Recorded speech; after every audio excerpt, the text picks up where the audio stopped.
Close your eyes and imagine a shallow stream winding through a lush mangrove forest in Southeast Asia. The water moves slowly here, barely rippling over smooth stones, and along its muddy banks, something small and remarkable is stirring. This is the world of the Asian small-clawed otter, and tonight, we'll journey together through their peaceful existence. The tiniest of all, these otters hold a special distinction in the animal kingdom. Among the 13 otter species that grace our planet's waters, the Asian small-clawed otter stands as the smallest. Picture them now, measuring just 2 to 3 feet from their whiskered nose to the tip of their muscular tail, weighing no more than 12 pounds at most. They are compact bundles of energy and charm, perfectly sized for the shallow waters they call home. But what makes them truly unique is written in their very name. Their claws are so remarkably short that they barely extend beyond the soft pads of their webbed toes. In some individuals, these claws are so diminutive they're almost absent entirely, earning them the affectionate nickname of clawless otters. This isn't a flaw in their design, but rather an elegant adaptation. Those tiny claws and incredibly dexterous paws allow them to do something extraordinary. They can feel through mud and silt with the sensitivity of fingertips, tapping and probing along riverbeds to discover hidden treasures of food beneath the sediment.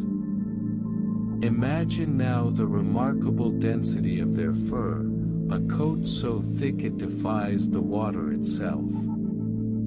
Every square inch of their sleek bodies contains approximately 450,000 individual hairs, creating a waterproof barrier that keeps them warm and dry even as they slip beneath the surface. This double-layered coat consists of a soft, insulating underfur pressed close to their skin, and an outer layer of longer guard hairs that repel water like nature's own raincoat. For perspective, an entire human head typically has only 100,000 hairs, making the otter's fur nearly 5 times as dense in just a single square inch. Their appearance is gentle and endearing. Colored in deep shades of brown with a rufous tinge across their backs, their fur fades to paler tones along their bellies. But it's their faces that capture hearts. The sides of their necks and heads are brown, while their cheeks, upper lips, chins, throats, and the sides of their necks are washed in whitish cream tones, as if they've dipped their faces in fresh snow. Their small, oval ears sit neatly against their heads, and their eyes, positioned toward the front of their faces, give them an almost thoughtful expression as they peer at the world around them. Now travel with me across their homeland. These otters inhabit a vast range stretching from the southern regions of India eastward through Thailand and Vietnam, reaching north to southern China, and spreading south through the Malay Peninsula to the islands of Sumatra, Java, Borneo, Palawan, and even touching the shores of Taiwan and the Philippines. It's a territory as diverse as it is expansive, and these adaptable creatures have learned to thrive in many different corners of it. Their chosen homes are varied, from the shallow mountain creeks that tumble down hillsides at elevations up to 6,600 feet, to the quiet backwaters of coastal lagoons where fresh water meets the sea. They flourish in freshwater wetlands and swamps, in the brackish waters of mangrove forests where roots arch like cathedral columns, and even in the geometric patterns of irrigated rice paddies where humans tend their crops. What they need is shallow water, muddy banks for their dens, and vegetation for shelter. They are remarkably adaptable, finding ways to exist alongside human landscapes while preferring the quieter, more remote areas free from disturbance. Unlike many of their otter cousins who spend most of their lives in water, these smallest otters are surprisingly terrestrial. They are, in fact, the least aquatic of all otter species, spending the majority of their time on land. During the daylight hours, you might observe them foraging along shorelines, digging through mud with their sensitive paws, or sliding down muddy banks in what appears to be pure joy. They travel considerable distances between waterways, their streamlined bodies moving efficiently across land as well as through water. They are creatures of the day, active in the sunlight hours when most otters prefer the cover of dawn or dusk. Watch them in your mind's eye as they move through their world, sliding, playing, chasing one another through the shallows with chirps and whistles that carry across the water. Their playfulness isn't merely recreation, it's a language of bonding, a way of strengthening the incredible social ties that define their lives. And what social lives they lead. These otters are extraordinarily communal, living in extended family groups that can number anywhere from 12 to 20 individuals.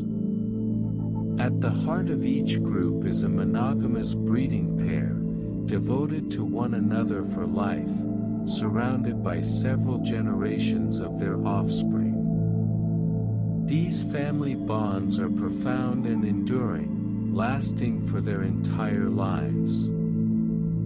The young from previous seasons often remain with the family, helping to care for new pups, learning the ways of their kind, forming a tight-knit community where every member has a role and every voice is heard.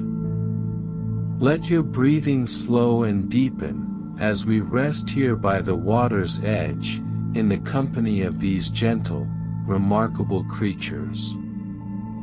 As the sun moves higher across the sky, our otter family emerges from their den, ready to begin the day's most important activity, the search for food. Let us follow them now, as they demonstrate the remarkable ways they've learned to survive in their watery world. Their diet is primarily carnivorous, focused on the abundance of small creatures that inhabit the shallow waters and muddy bottoms of their home. Above all else, they favor crabs and other crustaceans. The click and crunch of crab shells being skillfully broken is a familiar sound along their riverbanks. They feast on mollusks too, extracting snails and clams from their protective shells with practiced ease. When these favored foods are scarce, they adapt readily, catching small fish like mudskippers and catfish, snatching frogs from the water's edge, or even dining on insects, the occasional snake, or small reptiles. Their menu changes with the seasons, shifting as different prey becomes abundant, demonstrating their remarkable flexibility. But it is how they find their food that truly sets them apart. They hunt almost entirely with their front paws rather than their teeth. Watch them now in your mind, wading through the shallows, their front paws constantly moving, constantly feeling. Those extraordinarily sensitive digital pads can detect the slightest movement beneath the sediment. They probe and tap through mud and sand, their fingers reading the substrate like braille, searching for the telltale vibration of a hiding crab or the subtle resistance of a buried mollusk. When they've located something promising, they dig with focused intensity, their nimble fingers extracting prey with a precision that teeth alone could never achieve. It's a hunting method unique among otters, made possible by those remarkably reduced claws and enhanced by special adaptations in their very brains. Indeed, their brains have evolved specifically for this tactile hunting. Deep within their neural architecture lies an enlarged sigmoid gyrus, a specialized region dedicated to interpreting the constant stream of sensory information flowing from their sensitive paws. Every subtle texture, every slight pressure change, every tiny vibration is processed and understood. They even possess specialized whiskers, called vibrissae, not just on their faces but remarkably on their elbows as well, providing additional sensory input as they move through the water and probe through the mud. Their entire nervous system has been refined over countless generations into an exquisite instrument for feeling their way to food. As social creatures, mealtime often involves interaction, but interestingly, they typically hunt independently even while staying within their family groups. Each otter pursues its own prey, using its own skills and favorite techniques, though they remain in vocal contact with one another throughout, calling back and forth across the water. This independence in hunting, combined with their strong social bonds, creates a unique balance.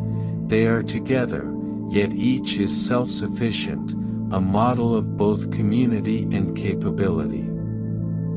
Communication is the thread that binds their society together, and these otters are remarkably vocal, possessing a complex language of at least 12 distinct vocalizations.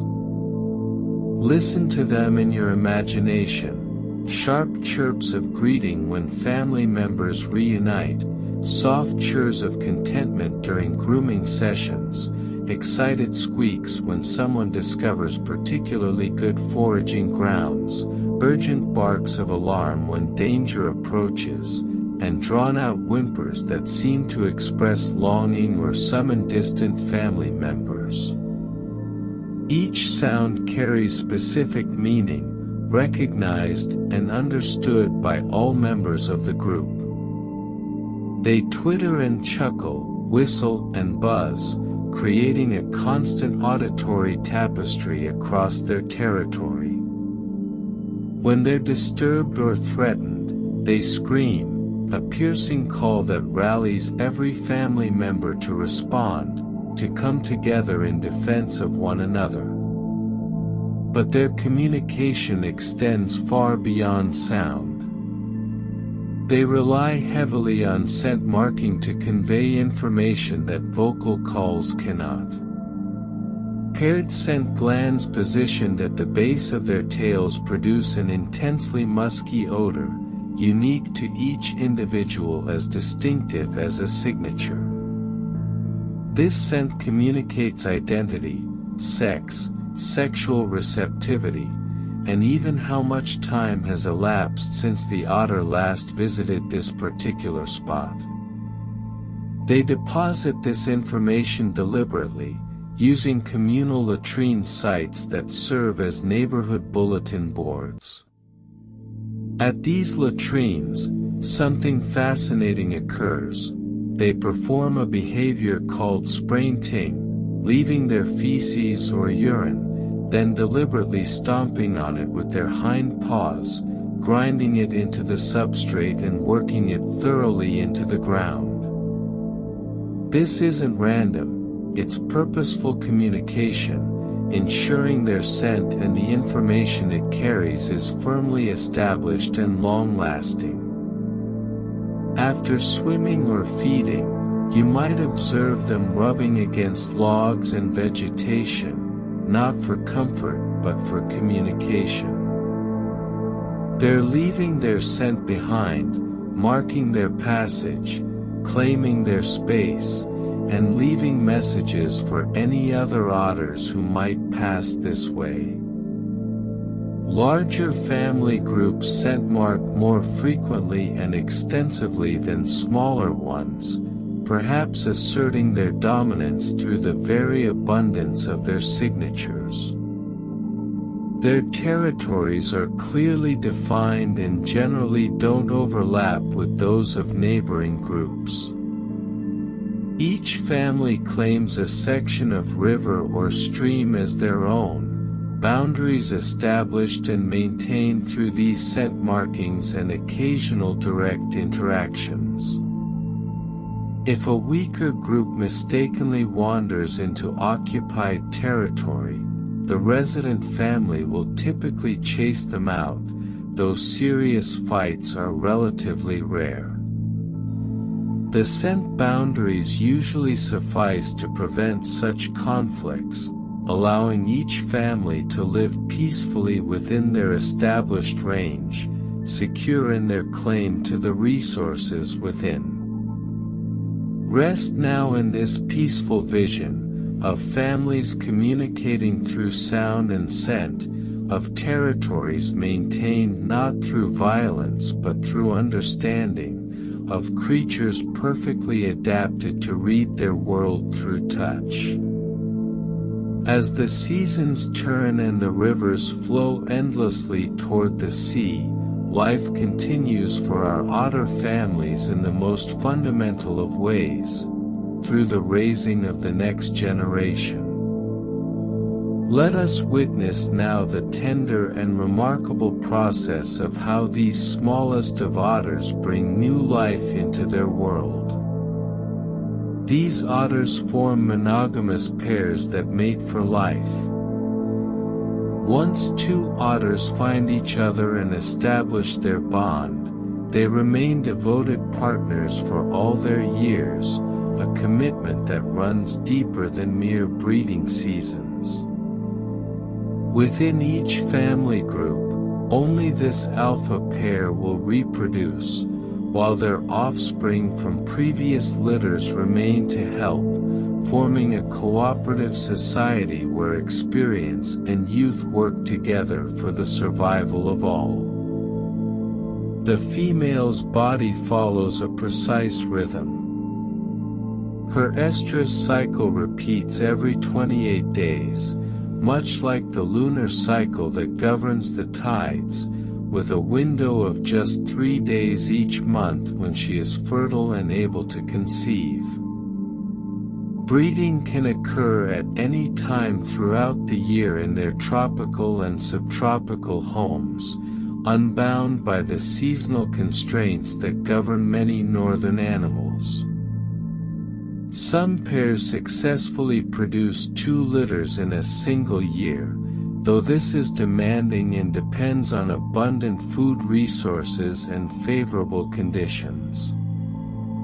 Mating usually takes place in the water, where these creatures are most comfortable, their bodies entwined as they float together in their quiet pools or slow-moving streams.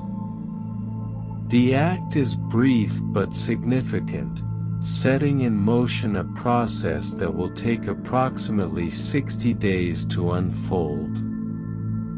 The gestation period varies somewhat, ranging from 60 to 86 days depending on the individual and environmental factors, but most commonly lasting right around 2 months. As the time of birth approaches, both parents become industrious architects. About 2 weeks before the pups arrive, the male and female work together to build a nest. They gather soft materials, dried grasses, hay, straw, whatever vegetation they can find, and carry it carefully in their mouths to their chosen den site. This nest, tucked into a burrow dug into the muddy riverbank or hidden within a hollow log or dense vegetation, will become the nursery where new life enters the world. The male's participation in this nest building is touching evidence of his commitment to his family, preparing a warm, safe space for pups he will never abandon. And then, in the darkness of the den, the pups are born. A typical litter contains 1 to 6 pups, though 2 is most common. These tiny creatures enter the world in a state of complete helplessness that belies the capable adults they will become. Each newborn weighs only about 2 ounces, merely 50 grams, roughly the weight of a golf ball. Their bodies are furless, pink, and vulnerable. Most remarkably, their eyes are sealed shut and will remain so for many weeks to come. They are born toothless as well, utterly dependent on their mother's milk and the protection of their family. In those first critical weeks, the pups nurse every 3 to 4 hours, their mother curled protectively around them in the nest, providing warmth and nourishment while the father and older siblings stand guard outside and bring food to sustain her. The mother rarely leaves the den during this period, dedicated entirely to keeping her babies warm and fed. It is a time of intense vulnerability, when the entire family orients itself around these tiny new lives. Around the 40th day, approximately 5 to 6 weeks after birth, the pup's eyes finally open, revealing the world to them for the first time. Imagine that moment, the gradual flutter of eyelids, the first glimpses of light and shadow, the fuzzy outline of their mother's face. The den that has been their entire universe now gains dimension and meaning. But they are still not ready to leave its safety. They continue to nurse, to grow stronger, their bodies gradually developing the fur that will eventually make them waterproof and warm. At about 10 weeks of age, the pups venture outside the den for the first time. Picture their cautious emergence, noses twitching as they encounter the complexity of smells in the outside world, eyes adjusting to sunlight, tiny paws touching mud and grass and water for the first time. It is a monumental transition, from the confined security of the nest to the vast, rich environment that will become their home. Their older siblings greet them with curiosity and gentle play, beginning the long process of teaching them how to be otters. By approximately 80 days, nearly 3 months of age, the pups begin eating solid food, transitioning from exclusive nursing to the diet that will sustain them throughout their lives. Their mother begins teaching them, demonstrating how to handle a crab, how to extract a snail from its shell, how to feel through the mud for hidden treasures. This weaning process continues gradually, and by about 14 weeks, they are fully weaned, though they continue learning and growing. At 3 months old, under their mother's patient guidance, they enter the water and begin to swim, their streamlined bodies discovering the element for which they were designed, learning to dive and surface, to use their webbed feet for propulsion, to hold their breath beneath the surface. Breathe slowly now, and imagine these tiny pups growing, learning, becoming part of the eternal cycle of their kind, generation after generation flowing forward like the rivers themselves. The months pass like the flowing water, and our young otters continue their journey from helpless infants to capable adults. Let us follow them now through this transformation, watching as they grow into the skilled creatures they were born to become. By about 6 months of age, the young otters reach their full adult size, their bodies now streamlined and sleek, perfectly proportioned for their dual life on land and in water. Yet even though they have grown into adult forms, they are not yet ready to breed. They remain with their family, learning, practicing, perfecting the skills that will sustain them throughout their lives. There is still much to learn, and the family structure provides the perfect classroom. Sexual maturity arrives between 12 and 18 months of age, that threshold when their bodies become capable of reproduction. Yet nature has designed them to wait a bit longer. Research has shown that the most successful breeding occurs when otters are between 1.5 and 3 years old, when they have fully matured not just physically but mentally and emotionally, when they have mastered the complex skills of hunting and territory maintenance, when they are truly ready to take on the responsibilities of parenthood. As they mature, their swimming abilities become truly impressive. These otters can close both their nostrils and their small ears while underwater, sealing themselves completely from the aquatic environment. This remarkable adaptation allows them to dive deep and stay submerged for extended periods. They can remain underwater for 6 to 8 minutes at a time, their heart rate and oxygen consumption dropping as their bodies enter an efficient diving mode. During these dives, they propel themselves through the water with powerful strokes of their muscular hind legs and thick tail, which acts as both propeller and rudder, allowing them to change direction quickly when pursuing prey or simply exploring the underwater world. Their swimming style is graceful and efficient. They swim by moving their back legs and tail in coordinated motions, their streamlined bodies cutting through the water with minimal resistance. That thick tail, so muscular at its base and tapering gradually to a thin tip, moves in lateral motions that drive them forward with surprising speed.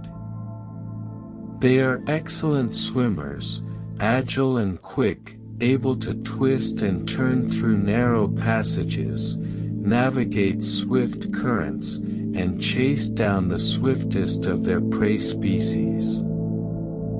Yet despite these aquatic abilities, remember that these are the least aquatic of all otter species.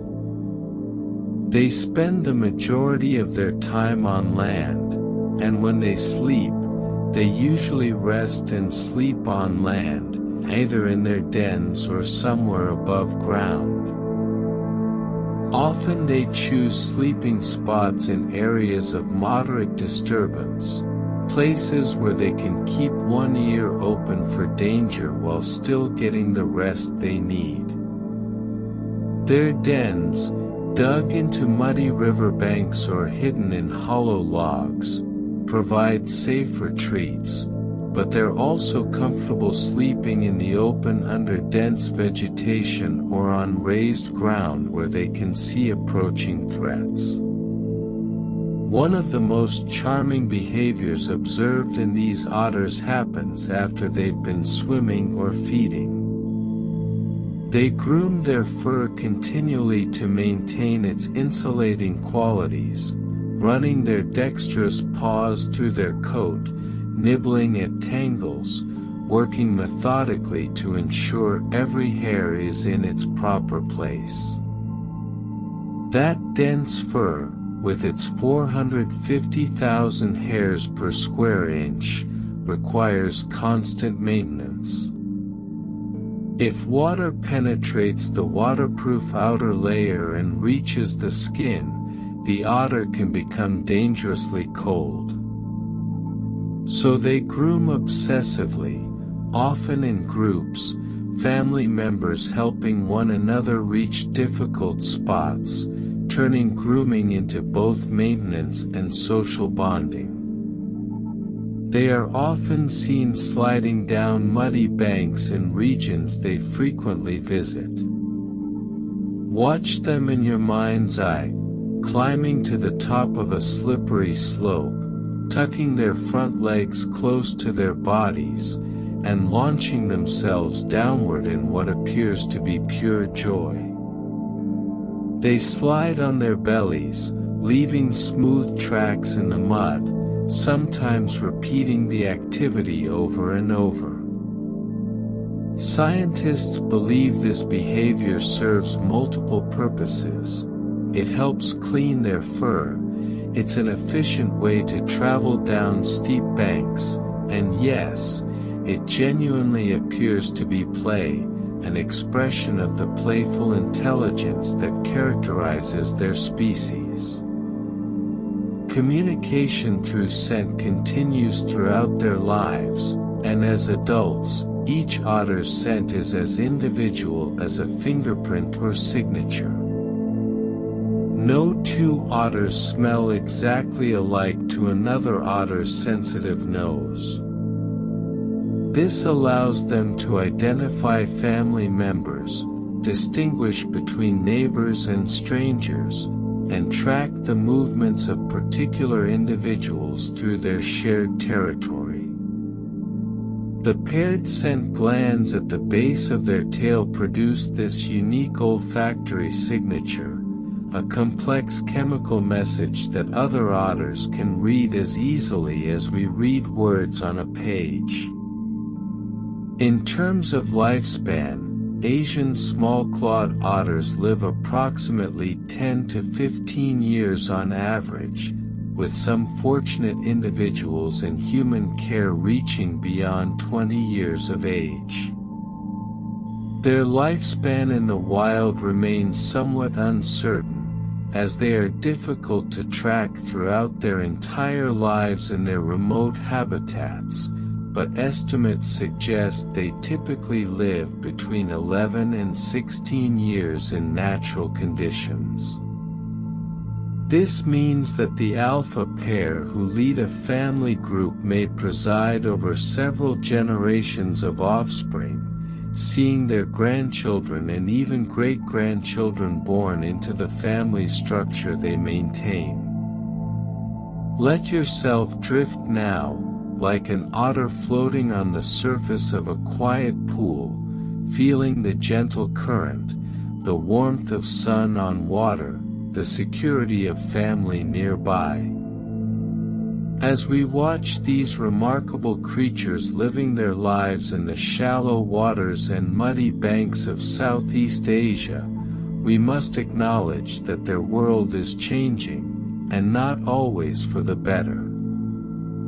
Yet understanding the challenges they face helps us appreciate even more deeply the resilience and adaptability that has allowed them to survive for so long. The Asian small-clawed otter is currently listed as vulnerable on the IUCN Red List. This designation, assigned by the International Union for Conservation of Nature, means that these otters face a high risk of endangerment in the wild. It is a serious classification, indicating that without intervention and protection, their populations could decline to critical levels. Over the past several decades, their range has shrunk considerably, moving from west to east across Asia, as suitable habitats disappear and human development expands into their territories. The greatest threat they face is one shared by countless species across our planet. Habitat destruction has become the primary danger to their survival. Throughout Southeast Asia, the wetlands, streams, and coastal areas these otters depend upon are being transformed. Peat swamp forests, ancient ecosystems that have existed for millennia, are being drained and cleared.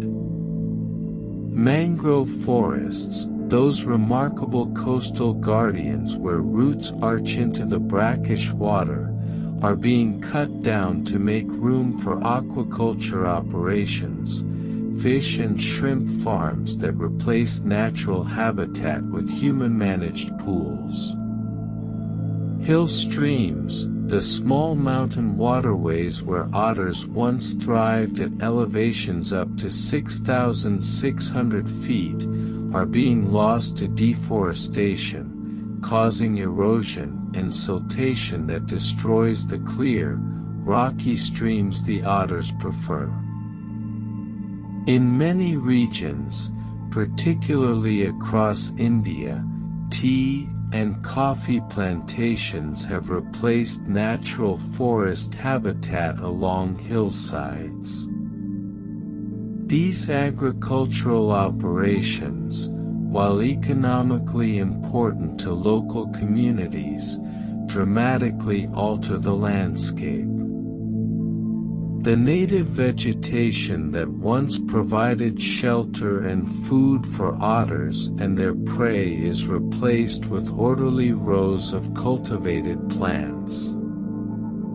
The streams running through these plantations carry increased loads of pesticides and chemical runoff, reducing water quality and poisoning the invertebrates and small fish that form the otter's diet. Along coastal areas, expanding human settlements push into the remaining mangrove forests, fragmenting habitat and isolating otter populations from one another. Overfishing by humans has reduced the prey populations that otters depend upon for survival.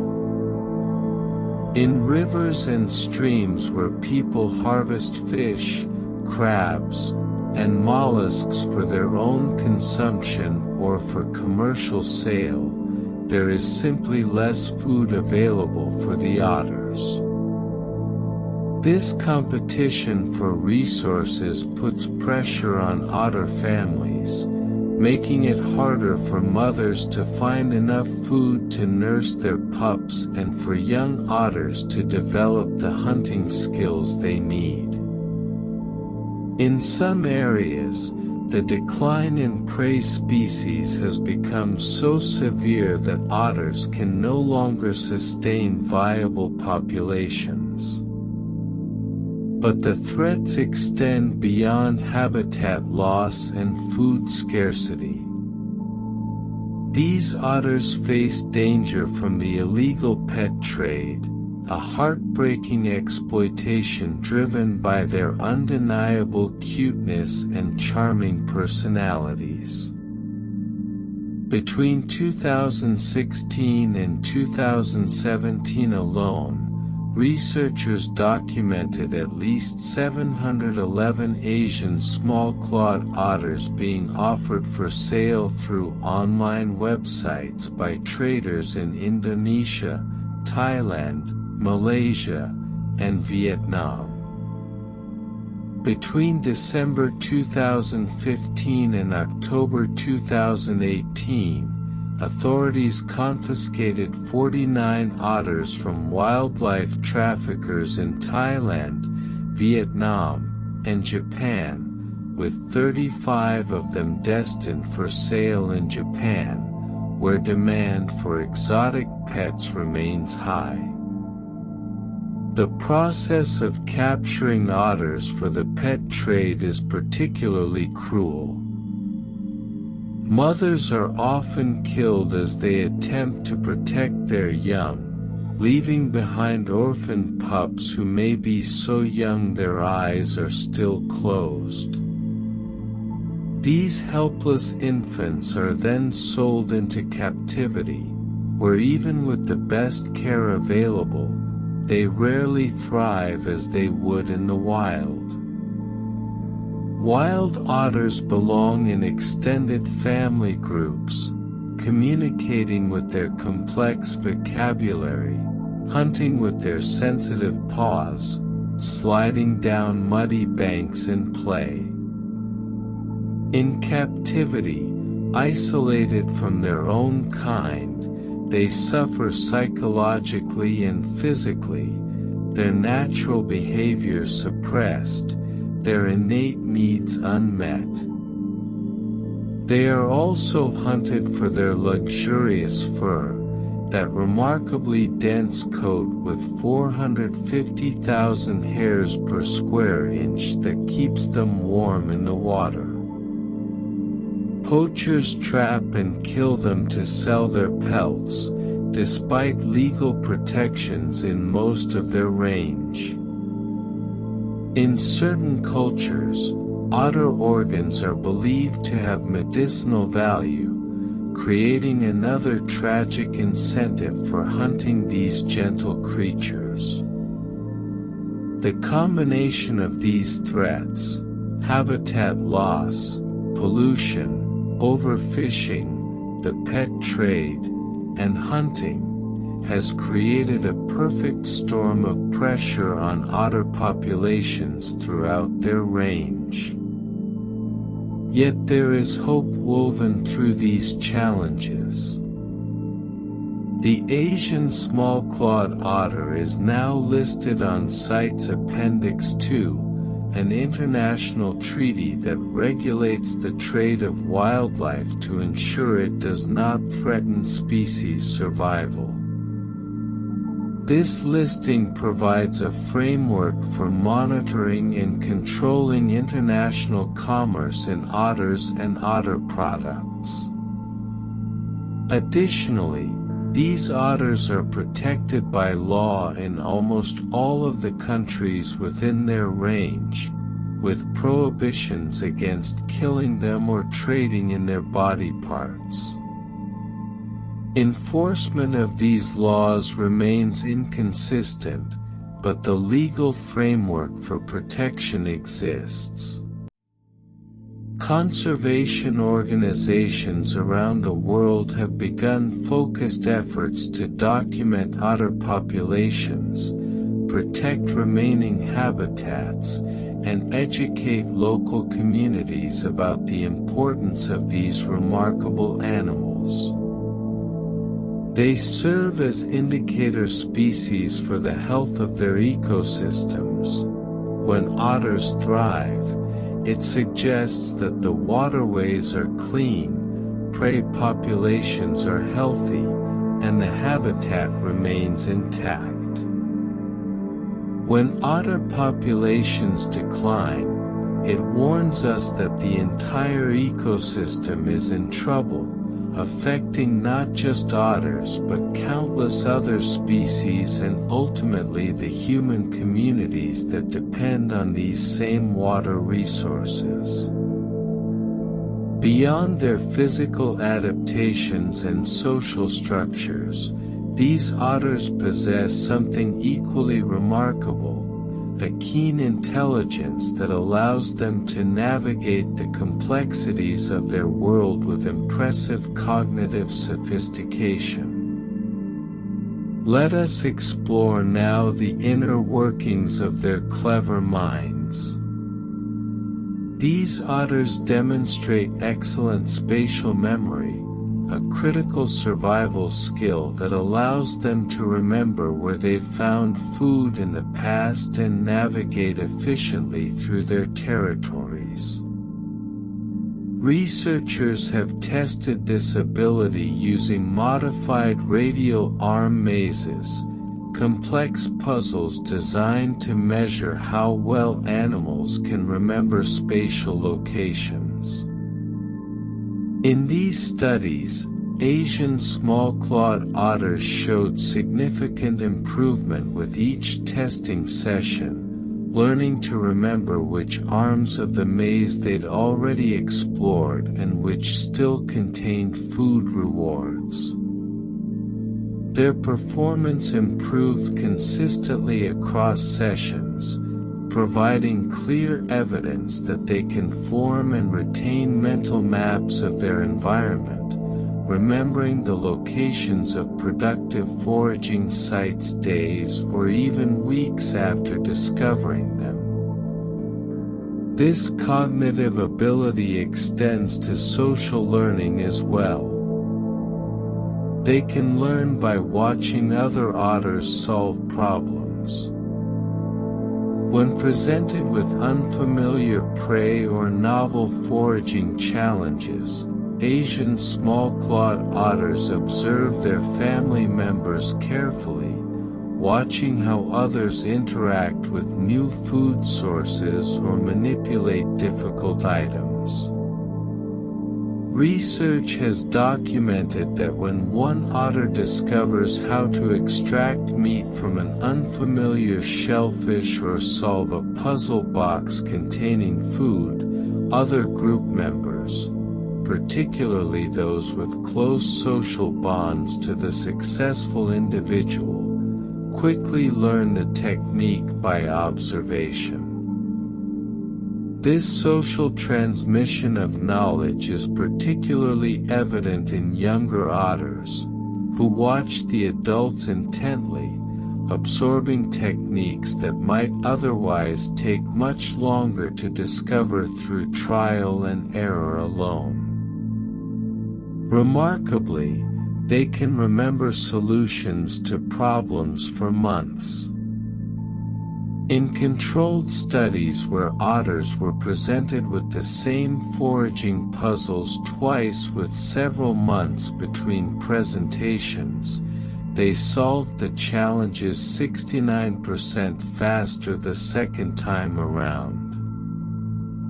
This demonstrates not just the ability to learn but the capacity to retain that learning over extended periods, storing successful strategies in long-term memory and retrieving them when needed again. In the wild, this ability would allow them to remember seasonal food sources, productive hunting locations, and successful techniques even after long periods when those resources weren't available. Their cognitive abilities even include cooperative problem-solving.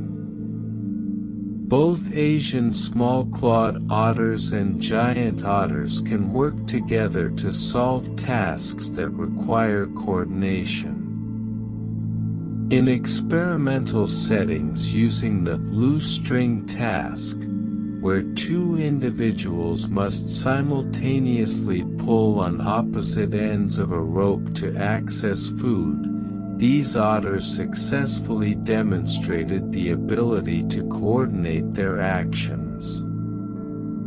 While they may not understand their partner's role in complex cognitive terms, they can learn through experience when coordinated timing leads to reward, adjusting their behavior accordingly.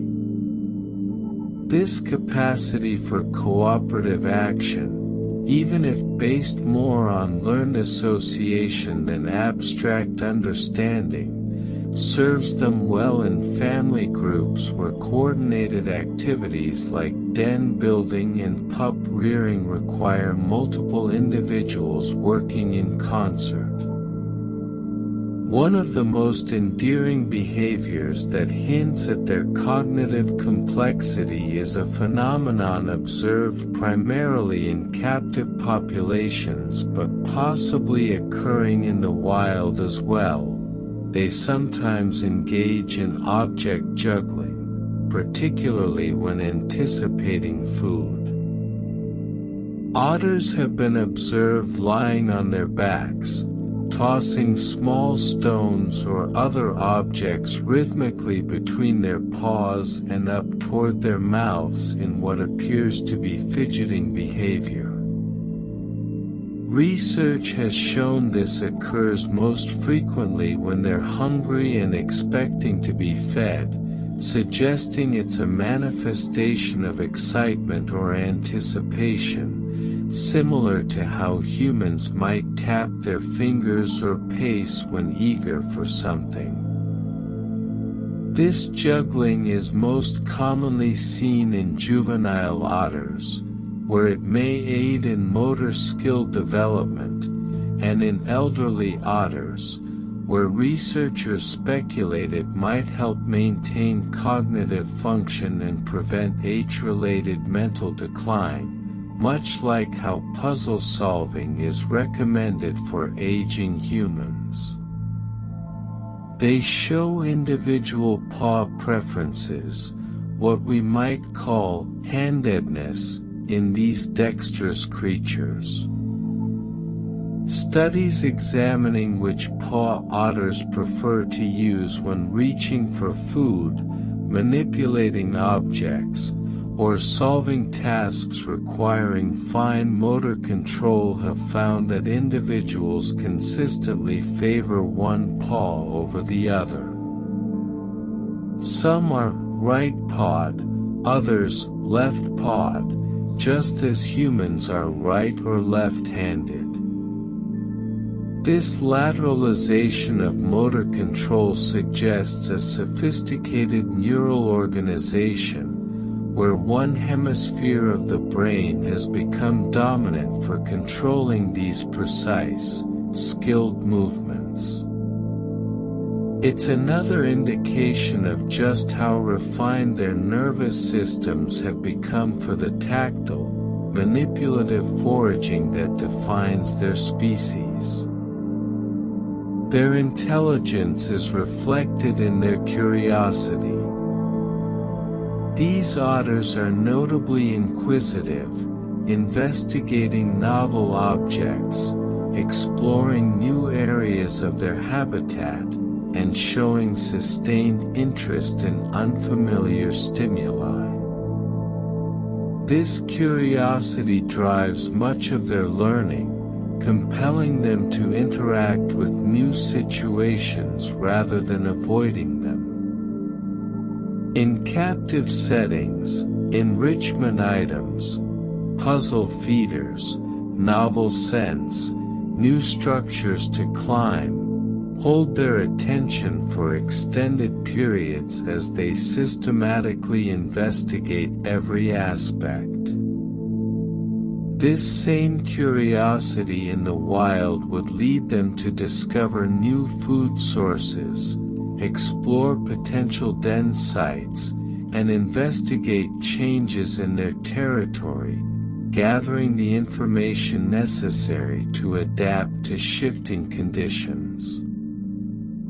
Their problem-solving abilities have practical applications for conservation.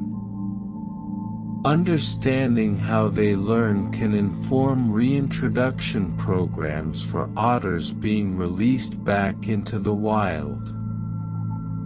Researchers have discovered that captive-born otters can be taught to recognize and process natural prey items they've never encountered, learning both to identify them as food and to develop the extractive techniques needed to consume them.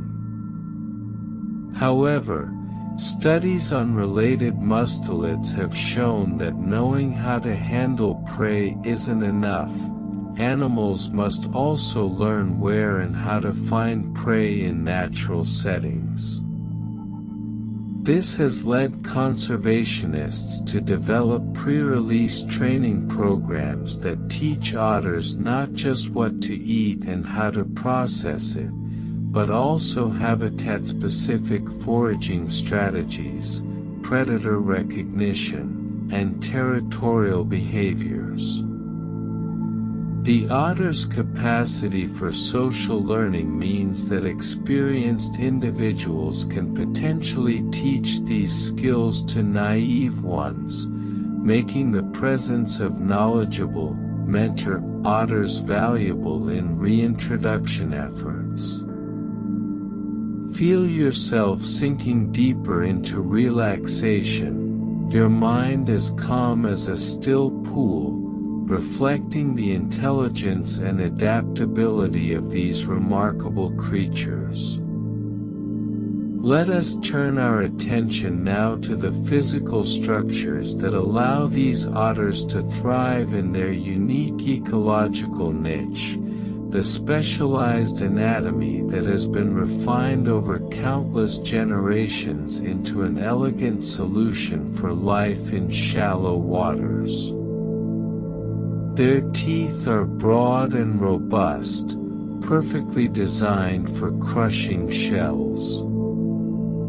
Unlike otters that primarily eat fish and use their sharp teeth for tearing flesh, the Asian small-clawed otter has evolved dental architecture suited to its preferred prey of crustaceans and mollusks.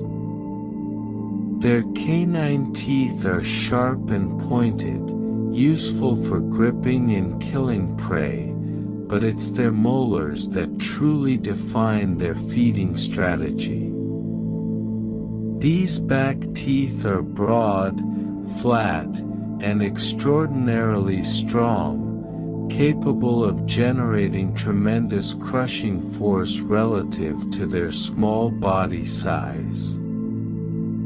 When an otter catches a crab or clam, it brings the prey to its mouth and uses these powerful molars like a nutcracker, applying pressure until the hard shell fractures and yields its tender contents. Interestingly, they lack upper premolars and have only 4 cheek teeth on the upper jaw. This dental formula differs from many other carnivores, representing a specialized adaptation to their particular diet.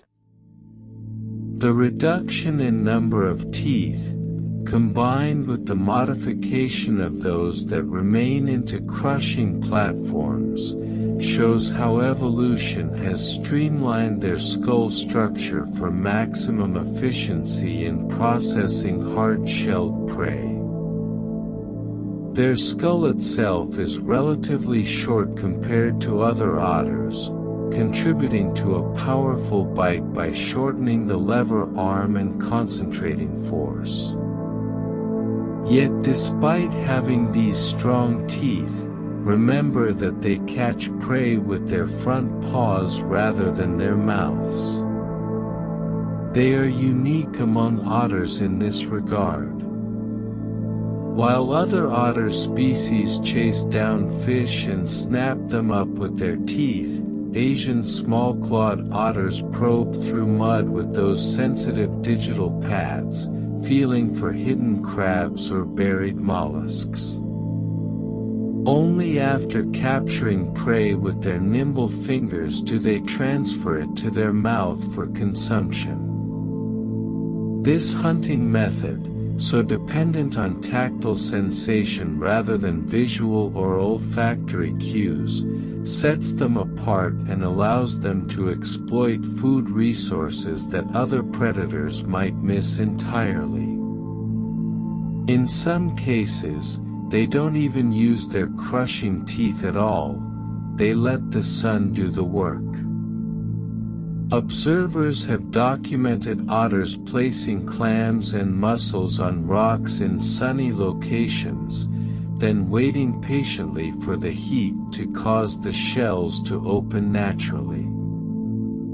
This tool-use behavior, simple yet effective, demonstrates their flexibility and intelligence.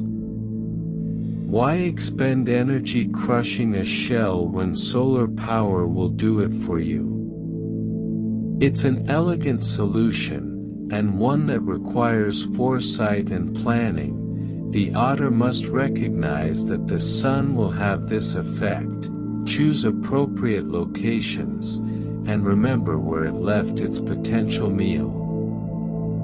Their metabolism runs hot, as it must to sustain their active lifestyle.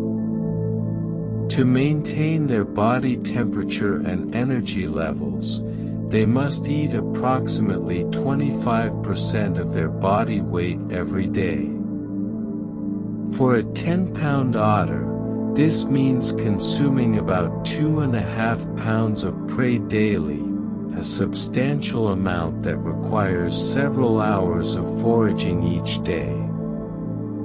This high metabolic rate is common among small mammals, as their large surface area relative to body volume means they lose heat rapidly and must constantly fuel their internal furnaces. It's one reason they remain so active throughout daylight hours, always hunting, always eating. Their daily activity follows predictable patterns. They are primarily active during daylight hours, what scientists call diurnal behavior. Unlike many predators that hunt at dawn or dusk or under cover of darkness, these otters conduct most of their business while the sun shines. Mornings often see intense foraging activity as the family spreads out through shallow waters, each member searching independently while maintaining vocal contact. Midday might bring rest periods, with otters lounging on muddy banks or in the shade of overhanging vegetation, grooming themselves and each other. Late afternoon sees renewed foraging before the group returns to their den for the night. They maintain their metabolism by spending much of the day either hunting, playing, or resting. These three activities define their existence. Hunting provides the calories they need. Play, that seemingly frivolous sliding down muddy banks, chasing each other through shallow pools, wrestling and tumbling, actually serves important functions in maintaining social bonds, practicing hunting skills, and exercising their bodies to keep muscles strong and reflexes sharp. Rest allows them to digest, to recover, to conserve energy between bursts of activity.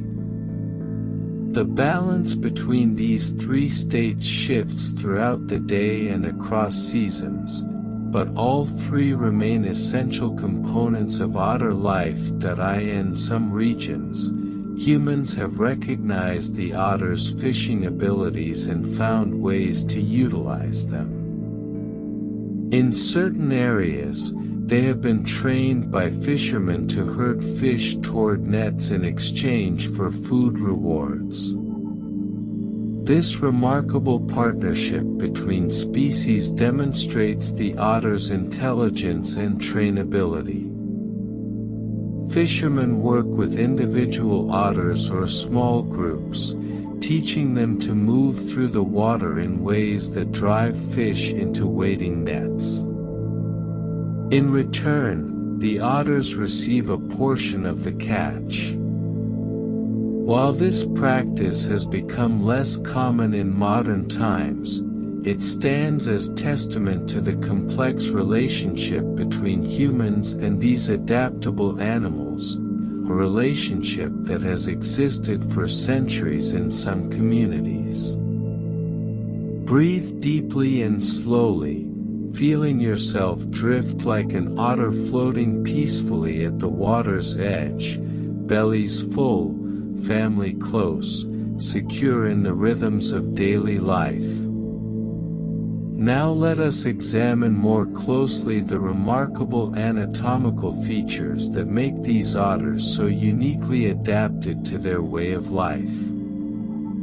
Every part of their body tells a story of evolutionary refinement, of solutions to the challenges of living between land and water. Their feet are only partially webbed, extending just to the last joint of their toes rather than creating the full, paddle-like webbing seen in other otter species. This incomplete webbing represents an elegant compromise between competing needs. The webbing they do possess aids in swimming, providing surface area to push against the water with each stroke. But by leaving the digits relatively free, this partial webbing preserves the remarkable manual dexterity that defines their hunting style.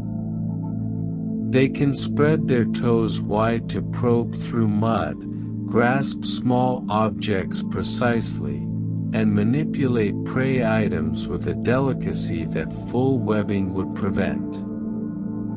It's a design that serves both worlds they inhabit, aquatic and terrestrial, without fully committing to either.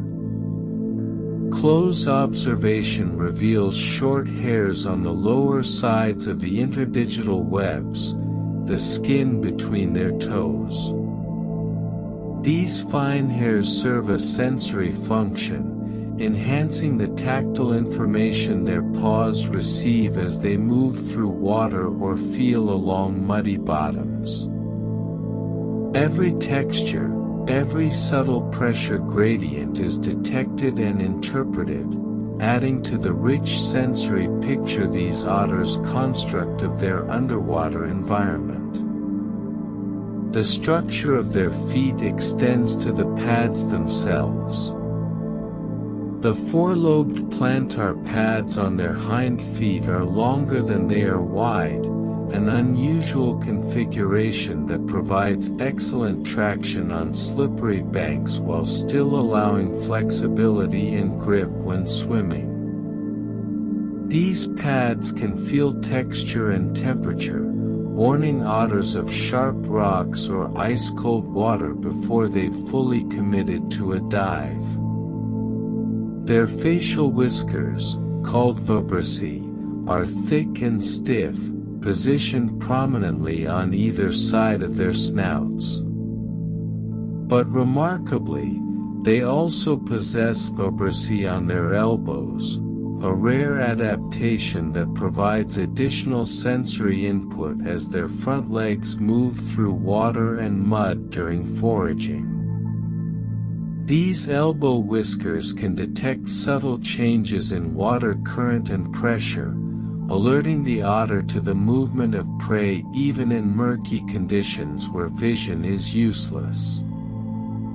The whiskers essentially extend the otter's sense of touch beyond their paws, creating a sensory field around their entire forearms. Their eyes are positioned toward the front of their heads, providing binocular vision, the overlapping visual fields that allow depth perception. This forward-facing eye position is characteristic of predators, as it helps judge distances when capturing prey. Interestingly, research has found that Asian small-clawed otters possess excellent color vision, and their eyes adjust efficiently as they transition from terrestrial to aquatic environments. In bright light, their vision is equally sharp in both air and water, a remarkable feat given how light bends differently in these two mediums. This visual acuity helps them spot potential prey on land and coordinate social interactions with family members. Their ears are small and oval-shaped, with an inconspicuous tragus and antitragus, the small projections of cartilage that help funnel sound into the ear canal. These compact ears reduce drag when swimming and, critically, can seal completely when the otter dives. Combined with the ability to close their nostrils underwater, this creates a waterproof seal that protects sensitive tissues from water intrusion. The ability to seal both nostrils and ears allows them to dive deeper and stay submerged longer without discomfort or the risk of infection from water entering these vulnerable openings. When it comes to reproduction, anatomy reveals more adaptations. Females have 4 mammary glands, positioned along their abdomen where nursing pups can easily access them. In the cramped confines of a den, with multiple pups competing for nourishment, having 4 teats rather than the 2 common in many mammals allows more pups to nurse simultaneously, reducing competition and ensuring that even the smallest, weakest pup can get adequate nutrition without being constantly pushed aside by stronger siblings. In the wild, these otters face real dangers. Their natural predators include crocodiles, large snakes, wild cats, and birds of prey. Crocodiles pose the greatest threat, as these armored reptiles share the same wetland habitats and can strike with explosive speed from concealed positions in the water. Large pythons and other constricting snakes can ambush otters resting on banks or moving through dense vegetation. Leopards and other wild cats occasionally take otters, particularly young or isolated individuals. From above, large eagles and other raptors may swoop down on pups that have wandered too far from the family group. These predation pressures have shaped otter behavior. Their constant vocalization keeps the family together. Their vigilance while feeding ensures someone is always watching for danger, and their tendency to rest in areas with moderate disturbance reflects a calculated balance between hiding from predators and maintaining escape routes. Beyond natural predators, domestic dogs represent an increasing threat as human development encroaches into otter habitat. Unleashed dogs, either strays or pets allowed to roam, have been documented attacking and killing otters, particularly in areas where human settlements border natural waterways. This is yet another way that human activity, even unintentionally, impacts these vulnerable creatures. Let yourself float now in the peaceful darkness, feeling the gentle support of water beneath you, whiskers detecting the softest currents, eyes closed in trust and rest. As we continue our journey through the lives of these remarkable creatures, let us explore the ways their bodies manage the fundamental challenge that all warm-blooded animals face, maintaining the precise internal temperature necessary for life while navigating a world of constantly changing external conditions. Their normal body temperature rests between 37 and 38 degrees Celsius. That's approximately 98.6 to 100.4 degrees Fahrenheit, the same warm range that humans maintain. This internal heat must be carefully preserved, especially when they enter water, which draws heat away from the body far more rapidly than air. Every time an otter slips beneath the surface, its body must work to maintain that crucial temperature against the cooling effects of the surrounding water. As tropical mammals adapted to warm climates, their metabolic costs for thermoregulation are higher than expected compared to other mustelids, particularly when they find themselves in water below 16 degrees Celsius, or about 61 degrees Fahrenheit. This temperature represents approximately the lower extreme of their thermoneutral zone, the range within which they can maintain body temperature without expending extra energy. Research has documented that when Asian small-clawed otters rest on land at 16 degrees Celsius, their metabolic rate nearly doubles when they enter cold water at 12 degrees Celsius, just 54 degrees Fahrenheit.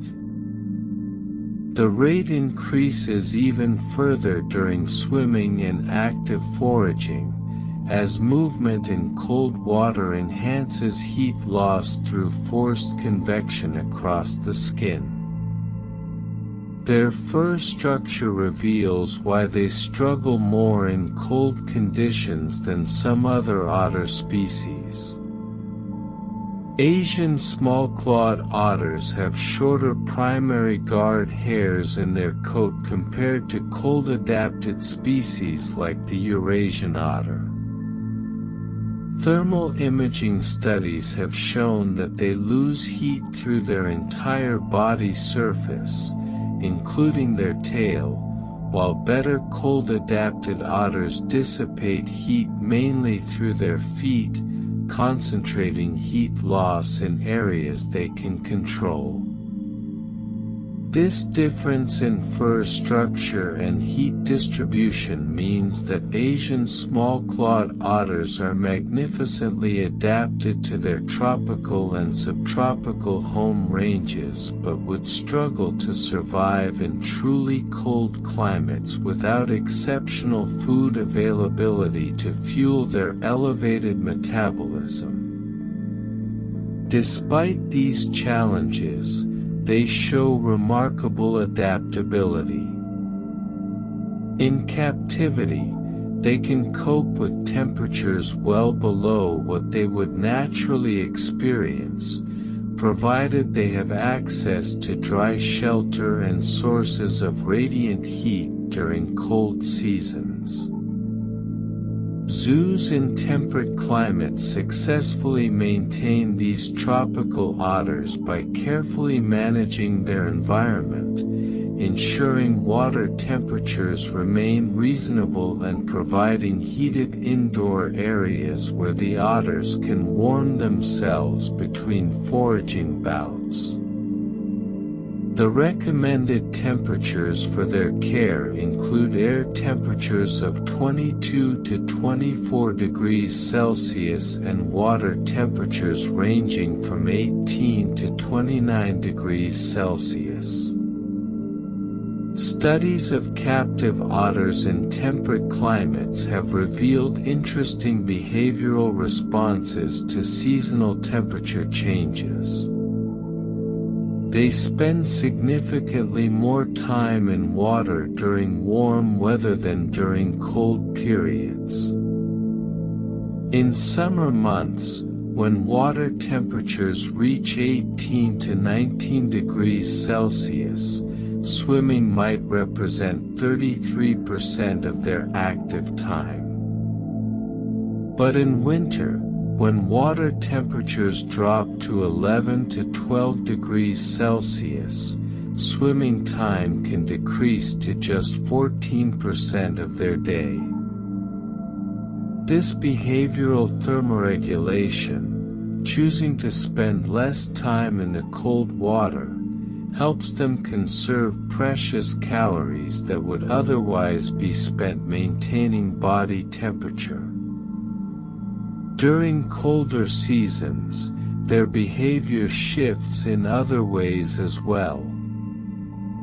In winter, they tend to be less active overall, spending more time resting or sleeping, conserving energy against the increased demands of thermoregulation. Feeding anticipatory behaviors increase, including more frequent vigilant standing and loud short calls before scheduled feeding times, suggesting greater hunger driven by the elevated energy requirements of staying warm. The balance between foraging for food and conserving energy becomes more delicate when environmental temperatures drop. Yet these adaptations don't limit them to only the warmest regions. Remember that in the wild, they occur from coastal wetlands up to mountain streams at elevations reaching 2,000 meters, where temperatures can be considerably cooler than at sea level. In the western Ghats of India, they inhabit hill ranges where nights grow cold and morning mists blanket the landscape. This demonstrates their behavioral flexibility. They select microhabitats, choose when to enter the water, and modify their activity patterns to successfully thermoregulate across a range of thermal environments. Genetic studies have revealed something fascinating about population structure across their range. Historically, two subspecies were recognized, Aenix cinereus concolor in northeast India, Myanmar, and extending to Sumatra, and Aenix cinereus nernai in the hill ranges of southern India. More recent genetic analysis using mitochondrial DNA has shown complex patterns of population structure, with distinct evolutionary lineages forming across their geographic range. Some populations in the Malay Peninsula and southern Thailand show genetic differences significant enough that researchers have proposed recognizing them as distinct subspecies, evidence of how isolated populations have diverged over time. Drift deeper now into peaceful rest, feeling the warmth of family close around you, the gentle rhythm of breathing synchronized with those you love, safe and warm despite the changing world. As we near the completion of our journey through the world of Asian small-clawed otters, let us consider how human efforts to understand and protect these creatures have evolved, and what role captivity plays in their conservation story. In 1981, a species survival plan was established for the Asian small-clawed otter, making it one of the first otter species to receive this coordinated conservation attention. The Association of Zoos and Aquariums created this program not because these otters were yet critically endangered, but because they wanted to develop expertise in breeding social otter species before crisis struck. They chose Asian small-clawed otters as a model species, believing that lessons learned from working with them could later be applied to more threatened otter species. At the time, there was genuine concern that otters in general might prove difficult to breed reliably in captivity, so research began early, when there was still time to develop effective husbandry techniques. By 1985, just 4 years into the program, the first stud book was published, documenting every captive Asian small-clawed otter in participating institutions, tracking their lineages, and ensuring that breeding recommendations could be made to maintain genetic diversity.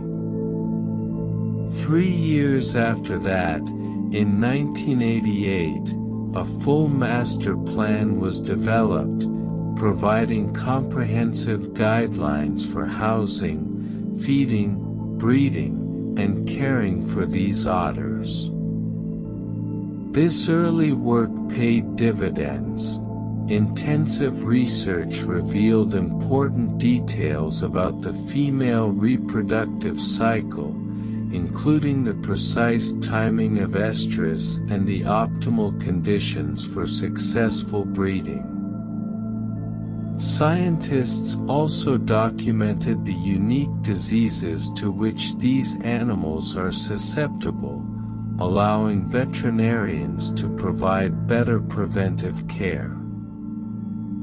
Asian small-clawed otters have proven to breed successfully in captivity, contrary to those early concerns.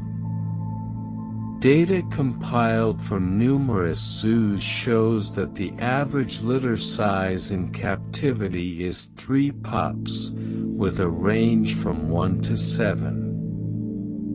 This breeding success has created a self-sustaining captive population in many regions, reducing the need to remove animals from wild populations to maintain zoo collections.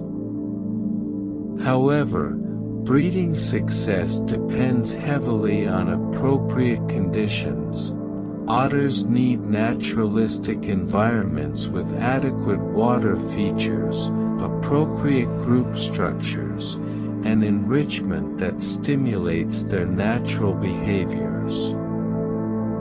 In captivity, Asian small-clawed otters can live up to 20 years or more, with some individuals exceeding this already impressive lifespan.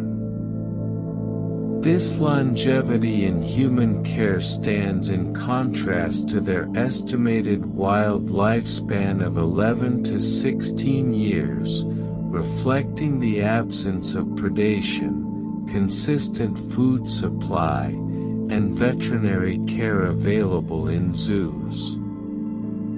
The oldest recorded individuals have provided researchers with valuable insights into age-related changes in behavior and physiology, including how these animals maintain cognitive function into advanced age. Remember that elderly otters sometimes engage in object juggling, which researchers speculate might help preserve mental acuity. Research on captive otters has revealed important details about their daily patterns.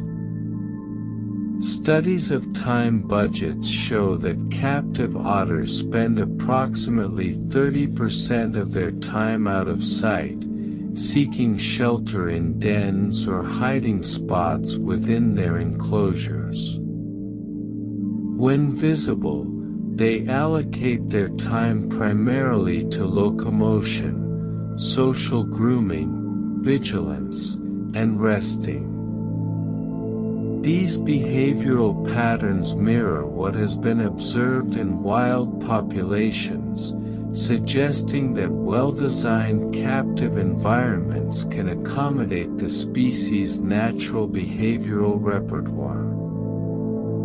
However, otters in enclosures with limited natural vegetation and few hiding spots spend less time concealed, potentially increasing stress levels, evidence that appropriate habitat design is crucial for their well-being.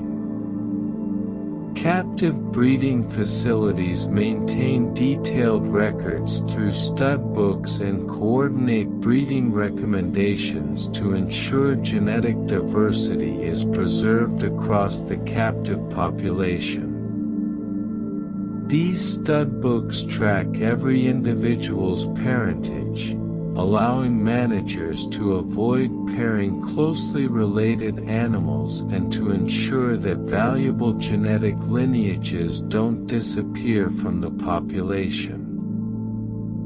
As of recent counts, hundreds of Asian small-clawed otters reside in accredited zoos and aquariums worldwide, with Japan alone maintaining over 200 individuals across 50 facilities. This network of institutions collectively manages the captive population as if it were a single, distributed breeding program, sharing animals between facilities to maintain genetic health.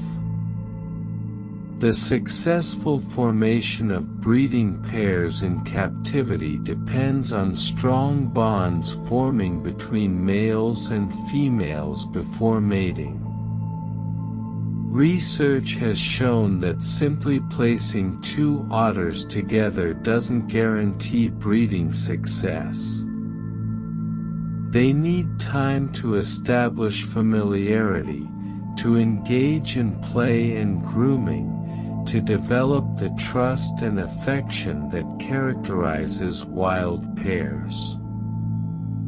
Facilities that rush this process often experience breeding failure, while those that allow pairs months or even years to bond before expecting reproduction see much higher success rates. The design of the habitat also matters. Appropriate environments with varied terrain, multiple den sites, and naturalistic features promote the behaviors that lead to successful pair bonding and reproduction. Beyond traditional zoos, Asian small-clawed otters are increasingly found in less appropriate settings. In some countries, particularly in Asia, otter cafes have emerged, commercial establishments where customers pay to interact with captive otters. Studies of these facilities have raised serious welfare concerns. Investigations reveal inadequate water facilities in most cafes, with individual housing observed in over half of them, a troubling finding given that these are highly social animals who suffer psychologically when isolated. While enrichment tools sometimes meet guidelines, the fundamental requirements of adequate aquatic environments and appropriate social groupings are frequently compromised. Research suggests that deviations from recommended captive care standards correlate with increased disease incidence in these otters, highlighting the importance of proper husbandry. Let your consciousness drift now like mist rising from a quiet river at dawn, peaceful and weightless, dissolving into the comfort of deep rest, carrying with you the story of these remarkable creatures, their resilience, their gentleness, their enduring presence in the waters of Asia. As we reach the final moments of our journey with the Asian small-clawed otter, let us explore the broader connections these creatures maintain with the world around them, their ecological importance, their relationships with humans across cultures, and the hope that exists for their future. They serve as indicator species for ecosystem health, their presence signals that waterways are clean, prey populations are abundant, and pollution levels remain low. When otters thrive, the entire ecosystem is capable of supporting healthy animal populations. If the otters are in trouble, other species will share their fate. Scientists monitor otter populations as a way of assessing the overall condition of wetland and freshwater habitats, understanding that these sensitive creatures will be among the first to suffer when environmental quality declines. By controlling populations of crustaceans, mollusks, and other prey species, they help maintain ecological balance. Without predators like otters to regulate their numbers, certain prey species might become overly abundant, disrupting the delicate equilibrium of the food web.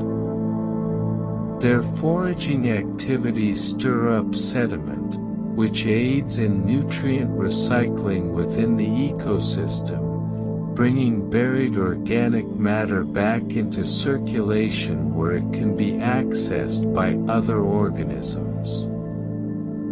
Every dig through the mud, every overturned stone contributes to the continuous cycling of nutrients that sustains aquatic life. In agricultural landscapes, their role becomes more complex. Asian small-clawed otters have economic value in controlling crustacean populations in rice fields, where crabs can be destructive to rice culture, damaging saplings and burrowing into irrigation dikes. At least 8 species of crabs occur in rice fields of West Java, and some also destroy mangrove saplings in plantation areas. The presence of small-clawed otters reduces such damage by controlling crustacean populations. However, this relationship isn't entirely one-sided. Otters sometimes uproot rice plants during their playful activities and occasionally raid fish ponds, creating tension with farmers who view them as both helpers and occasional pests. Throughout their range, they share their habitats with 3 other otter species: the Eurasian otter, the smooth-coated otter, and the hairy-nosed otter. This coexistence is made possible by subtle differences in habitat preferences, prey selection, and activity patterns that allow multiple otter species to partition resources and minimize competition. In some regions, fascinating hybridization has occurred. Researchers documented smooth-coated otter males mating with Asian small-clawed otter females in Singapore, producing hybrid offspring that bred back into the smooth-coated population while maintaining genes from their small-clawed ancestors. As of 2016, at least 60 hybrid otters existed in Singapore, a testament to how closely related these species remain despite their evolutionary divergence. In some regions, humans have maintained working relationships with otters for generations. Beyond the fishermen who trained otters to herd fish toward nets, there exist cultural traditions that recognize these animals as symbols of adaptability and familial unity.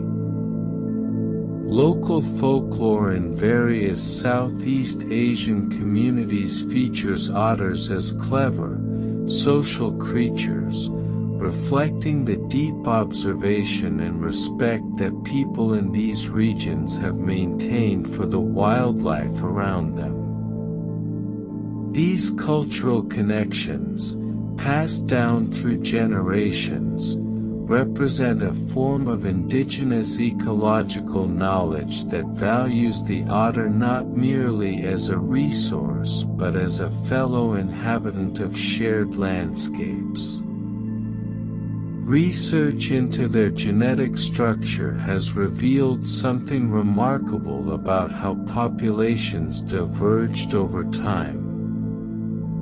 Genetic analysis suggests they diverged from their closest relatives approximately 1.5 million years ago, during the Pleistocene epoch when changing climates and sea levels repeatedly connected and isolated populations across Southeast Asian islands.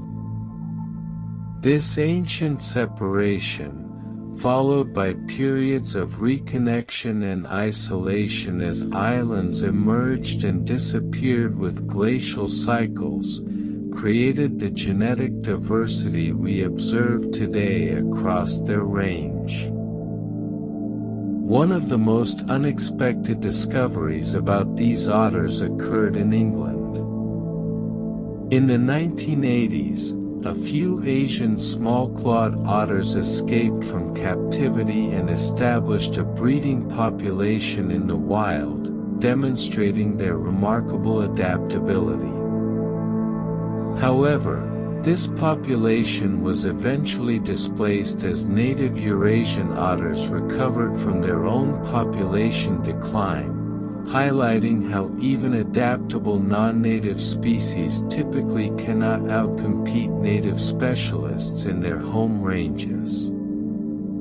The brief existence of this English population provided scientists with valuable data about the species' ability to adapt to temperate climates, though it also underscored the importance of preventing escapes from captive facilities. Population estimates suggest the total number of Asian small-clawed otters has fallen by at least 30% in the past 30 years, a decline driven primarily by habitat destruction but compounded by the pet trade, hunting, and pollution. In China, the situation is particularly dire. Only 3 records exist from 2006 to the present, suggesting the species has become extremely rare there or possibly extirpated from much of its former Chinese range. In India, distribution has contracted significantly, including in previously productive areas like the Sundarbans. This geographic retreat, particularly prominent in the western portions of their range, means that over the last 60 years, their distribution has shifted eastward as western populations disappeared. Yet amid these challenges, conservation efforts continue and even expand. Protected areas throughout their range provide refuges where otters can live with reduced human pressure. In the western Ghats of India, otters occupy both strictly protected reserves and less regulated tea and coffee plantations, showing that they can persist even in modified landscapes if some natural features remain. Research programs document their populations, study their behavior, and develop conservation strategies informed by science. Education initiatives work with local communities to reduce conflict and promote coexistence. International cooperation through sites and national legal protections create frameworks for their preservation. The future of Asian small-clawed otters depends on choices humanity makes, choices about how we manage watersheds, regulate trade in wildlife, design agricultural landscapes, and value biodiversity. These smallest of otters, with their clever paws and complex family bonds, their vocalizations and playfulness, represent something irreplaceable. They are threads in the vast tapestry of life, connected to everything around them, shaping and being shaped by the ecosystems they inhabit. Their survival enriches not just the waterways they occupy but the entire biosphere, including the human communities whose fate is ultimately intertwined with the health of the natural world. And now, as our journey concludes, let yourself drift into the deepest rest, carrying with you images of otters sliding down muddy banks, families calling to one another across shallow streams, sensitive paws feeling through the sediment for hidden treasures, generation after generation flowing forward like water itself, persistent, adaptable, enduring. Sleep now, peacefully, knowing that somewhere in the wetlands of Southeast Asia, a family of otters is settling into their den for the night, warm together, safe together, living their ancient patterns beneath the same stars that shine down upon you.